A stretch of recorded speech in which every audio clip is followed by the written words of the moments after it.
actually alive today, he would be known as William No Shakespeare. And it actually brings a whole new thought process when we talk about Shakespeare's canon. And just to prove the point, I'm going to share with you right now his greatest ever speech, which was actually written at the Sunset Bar in Wananavu, Fiji, a long time before Christopher Marlowe got his hands on it. So please bear with me as I prepare. To dive or not to dive? That is the question. Whether 'tis nobler in the boat to suffer the pictures and claims of outrageous divers, or to show my own great shots of macro and wide angle, and by competing, end them. To dive, to sleep. No more, no more. For in a sleep to say, we end the day with 1,000 cups of kava, whose bowl is there too. 'Tis a composition never to be missed. Too volu, too cheap, perchance too Jim Beam. Aye, this is the pub.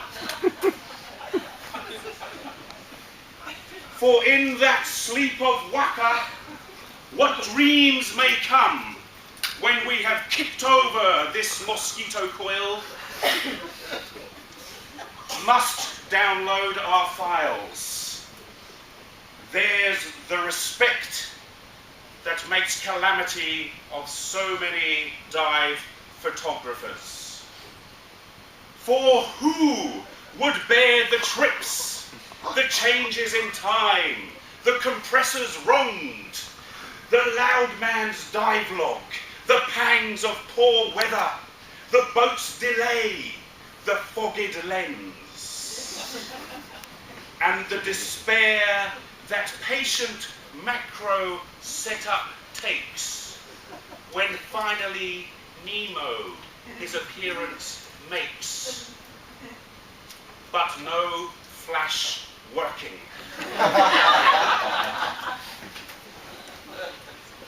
And who would air tanks bear to grunt and sweat under a blazing sun, but that the dream of something after descent, the ultimate scene, but when you turn, no other diver sees,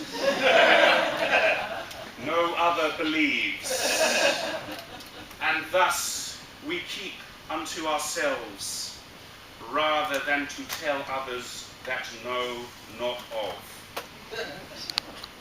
Thus do underwater cameras make cowards of us all, and thus the troubles of high resolution is covered over with the pale cast of weed, and thus pictures of great pitch and moment in a sudden rush of current turn awry and lose the moment of action. Soft you now, the fair Olympus. Underwater nymph, in thy viewfinder be all my shots remembered. Vinaka Bakalef.